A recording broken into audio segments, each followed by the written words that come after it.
चलिए, happy birthday hit machine Khesari Lal Yadav ji, trending star. और आज जो है बर्थडे है आपका।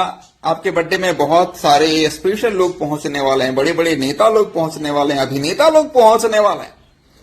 लेकिन देखिए, आप अपने आप में ही भाई साहब एक इंडस्ट्री है और अलग मुकाम है आपका।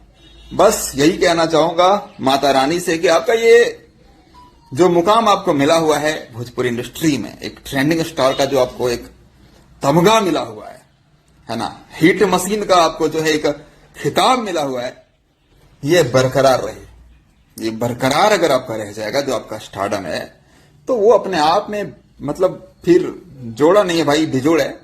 तो जन्मदिन की बहुत बहुत शुभकामना और आप जियो हजारों साल, स्वस्थ रहिए, मस्त रहिए। और यही कहना चाहूंगा कि माता रानी आपको वो शक्ति प्रदान करे और ऐसी सोच भी प्रदान करे कि आप मजबूर लोगों की मदद क्या करें। और आने वाले टाइम में आप चुनाव भी लड़ेंगे, नेता भी बनेंगे, मुख्यमंत्री बन जाइए आप, यही कहना चाहूंगा।